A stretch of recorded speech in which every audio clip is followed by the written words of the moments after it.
My name is Andre Early, host of Right Now Leaders, and we are on location at the National Society of Black Engineers Region 1 Conference, where I will be sitting down with over 20 extraordinary Right Now leaders in the field of engineering. That's what I want to do. So be prepared to be motivated. And we're talking about what AI means for us. By soon-to-be early career hires that are not only making an impact, but are blazing the trail for tomorrow, right now.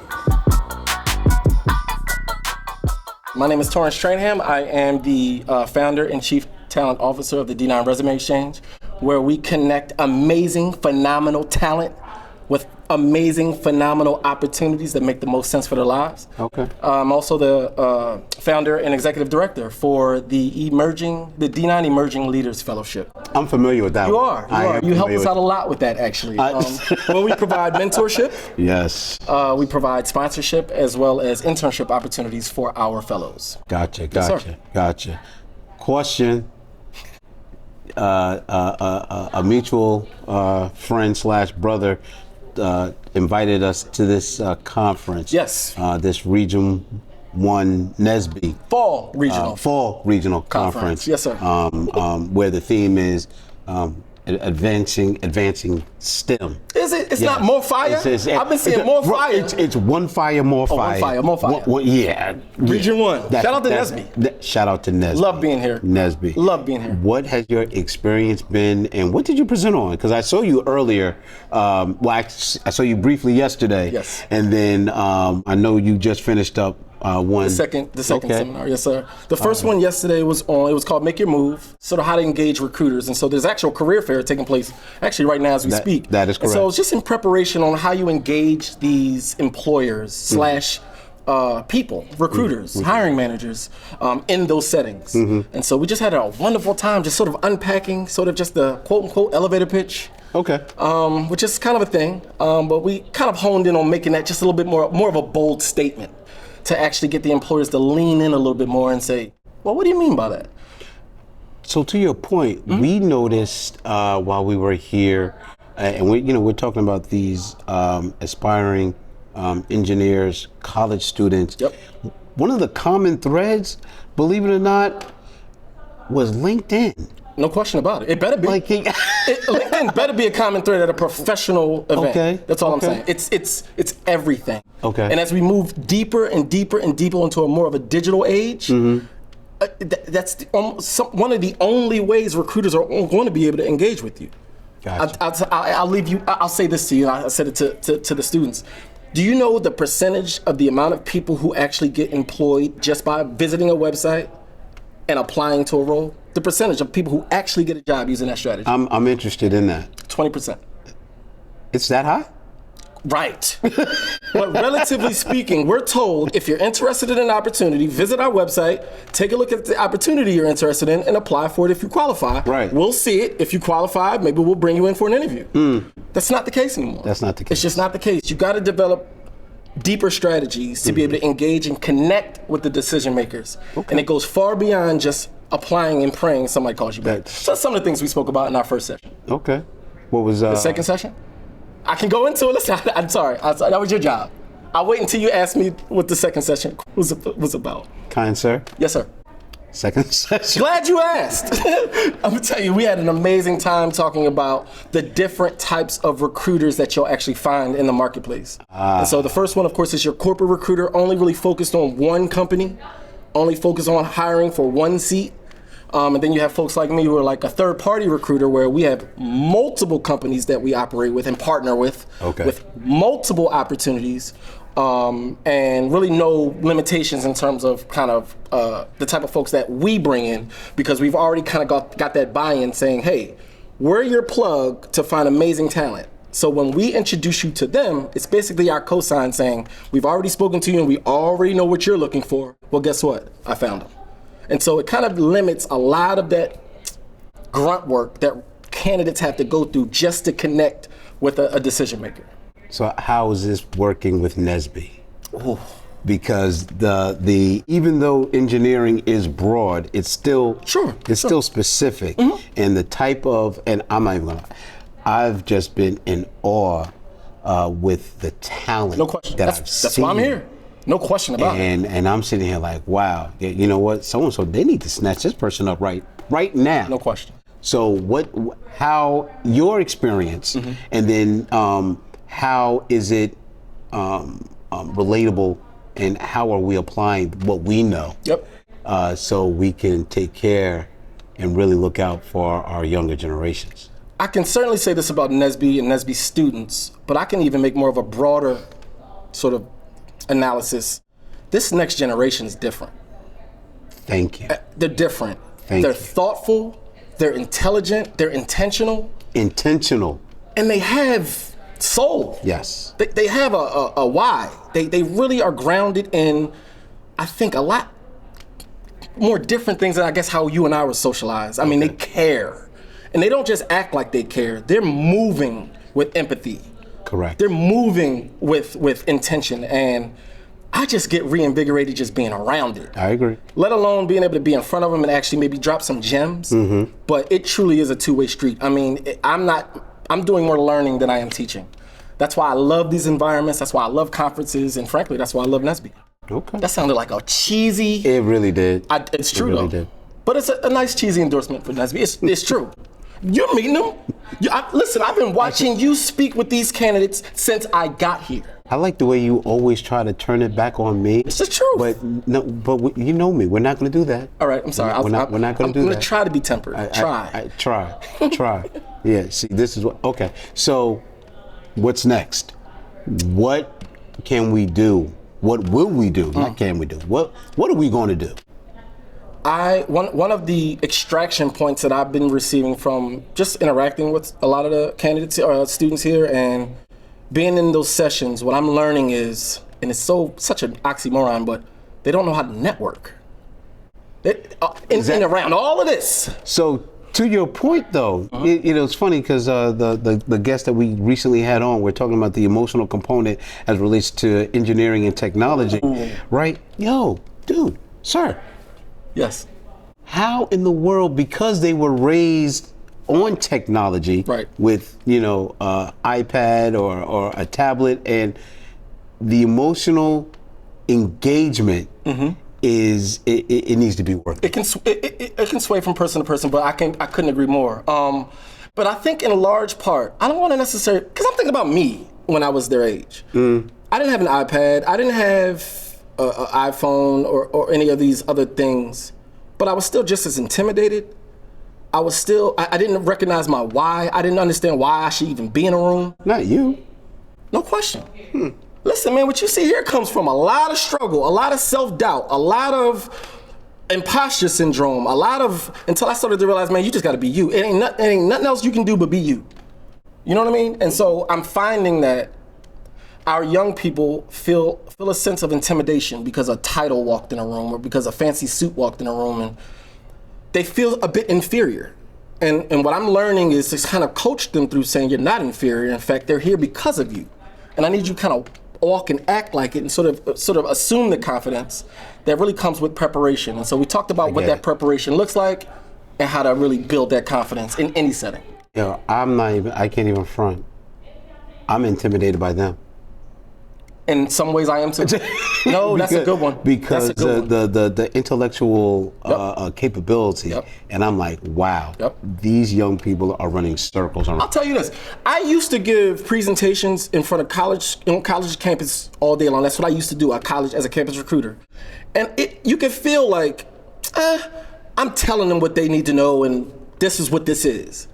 Here and around, and mind you, this was many moons ago, but here and now in this generation, you start second guessing what you're saying. Like, all right, I better make sure my I's are dotted and T's are crossed what I'm saying to them. Absolutely. Because they're able to decipher and figure things out if you're lying to them, if you're BSing, or if you're just gassing them. Exactly. And these are the type of folks you don't want to just be in front of them gassing because you lose all credibility. Exactly. Dude. It's always a pleasure being with you. Thank you for spending a few moments with me. A few moments. I've seen you watch with a lot of these. You've spoken with a lot of these folks for 30 minutes, 45 minutes. I've been looking down, and you give me 30 seconds. But no problem. I gave you a minute and a half. I'll take it. Any minute with you is worth it. I appreciate it. My guy. So Great work. Great work. Yo, we have some work to do though. There has to be a follow up to what we've been exposed to and what we experienced. Oh, I like that. This weekend. I like that. Because we have to properly prepare. And it's our obligation. It is. We can't be here, fancy setups, bow ties, for the look. Because it looks great, by the way. I hope you're giving your team some credit too. They need some camera time. Let me tell you. They're amazing. So Creative Lounge, at Creative, what is it? On Instagram, we got to plug it. At Creative Lounge 8. No, I think it's The Creative Lounge. The Creative Lounge. They got to check it out. They have to check that out. Right. Yeah, so why is it so important in today's world, right now, the importance of LinkedIn and that platform? I'll address it from, I guess, the professional standpoint. These are professionals too, so I guess it all applies. To be found. To be found. To be found and to be able to push forward your why, your mission, what you're doing, and how well you do it in an atmosphere and a place not only that's built for it, but people gravitate toward to find that. And that is now attached to you. And so not only can they learn more about you and everything that you curate that you want them to learn about you, that's focused, that's intentional, that speaks their language, and understanding their motives. So I'll bring it to a recruiter standpoint. I live on LinkedIn. I live there. That's how I find 70% of the candidates that I end up getting hired. It's through LinkedIn. Because you as my hiring manager, first someone who's looking for someone to fill a seat, will tell me exactly what you're looking for. And it's my job to match what you're looking for. I'm not doing my job if I show up with someone that looks very different than what you told me you were looking for. Well, how can I drill in to what exactly you're looking for? How can I know you have SQL or Python experience? How do I know you've worked on certain projects, small or large? Because you've listed it on your LinkedIn page. Now, as a recruiter, I can do a Boolean search. Okay. Do we know what a Boolean search is? Yes. Yes. It's a search where I can get real granular about the type of accomplishments, skills, and qualifications I'm looking for, mixed with anything else. Hey, are you a developer that lives in Seattle that's a part of Kappa Alpha Psi Fraternity Incorporated who has 5 years experience and maybe open to relocate? Who knows? I can literally put every last detail in my search and bam. Only the people that I want to have a conversation with about this particular role will then pop up in my feed. So I can then start my reach outs. I can then start my communications with them to entice them to think about this opportunity. That's fair. I do have a question as a follow-up because of the platforms. Yep. Do you recall the meme in which you have an individual and what they look like on all of their platforms? So you look one way on IG. I didn't see it, but I can see it. Right. You look one way on FB, but then you look another way on LinkedIn. Yep. How is that all connected, and how can we make sure that we are consistent with what we are portraying, or at least the story that we want to be told about ourselves? I don't want to minimize or be Debbie Downer about each platform has its purpose. Each platform has its boundaries in terms of what you can and should express. You can be in a bikini at the beach, maybe on your Instagram showing your followers, hey, I'm just having a great time down at the beach. It's not so much for LinkedIn. No, of course not. Right? There's a focus and there's guardrails around each platform. And what I'll say is LinkedIn by far is the only professional platform that speaks to all things professionalism, all things finding opportunities, all things self-branding to put yourself in a position to maybe be an authority figure somewhere, maybe be a presenter, right? And so that's what that's built for, right? You may wear something to the nightclub, but you won't wear it to church the next day, right? There's a time and place for everything. Absolutely. And so when it comes to, again, even with Instagram and even with Facebook though, let's not push these boundaries too far. No, sir. Because they're still public, people can still see them, and when I do my searches, I can still click on your Instagram account, right along your LinkedIn account, and I can see these things. And so I think we want to be mindful about how we're presenting ourselves, how we brand ourselves, because ultimately that is the soft aspects. We'd like to dive in on hard skills and hard qualifications, soft skills, but there's a soft game to this too that you have that balance things out, and that affords people the ability to say, I want to work with that person. they're not. Yeah, they're smart, but there's somebody I want to work with, or somebody I can sit in an airport for 2 hours with because we got a meeting to go to. Right. All right. These are real things hiring managers think about. And so, to your point, sorry to be long-winded, but LinkedIn is for professionalism only. Okay. Every ounce of professionalism you have, it should be poured out on LinkedIn. Not to say that you don't lose your authentic voice, because you want folks to feel relatable to you. That's part of branding. But you want to keep it professional 1,000% on LinkedIn. Okay. It's important. I agree. And engagement. All right, now you got me going. Sorry, but you only wanted me for a minute and 30. I'm stretching this to 3 minutes now. You know what I mean? But it's about also being active on the platform. Don't just make your page and hope and pray. Now, granted, recruiters will reach out to you if you optimize it correctly. Because of what I've been experiencing over this past almost year, I'm very methodical when it comes to this. That's the word. But I am fully aware that every comment or I have to respond. Got to. And it's becoming a full-time job. It should be. Because let me tell you why. Because the full-time job of the Creative Lounge was to put those pieces together for you to be able to put them on LinkedIn. I see and like every last one of them. Yes, sir. So you better respond to everybody because they did an amazing job of creating that engagement for you. Now you got to sustain it. Yes, sir. That's all you got to do. They did all the hard work. You got to do the hard work and just reply. Oh, you got to reply. I have to reply. That's what I do at 3 o'clock in the morning. Yes, I notice it though. Yes, sir. And it's working. I'll tell you, your videos stay at the top of my algorithm every single time I open LinkedIn. Every time. That's an amazing thing. That's playing the digital game. You're on my mind every time I open up LinkedIn. I don't know if that's a good thing or a bad thing. But I'm great almost minds think alike, man. I don't have my phone on me. I almost willing to bet if I did it. Yeah. I would lose that bet. So I'm not even gonna worry about it. Generational wealth. Oh. I've been blessed. My parents did some amazing work with what they had. They went ahead and, of course, have since passed on. Myself and my siblings have taken, advantage of what they were able to acquire and provide for us. I noticed one thing about this younger generation. They want to live in the now. No question.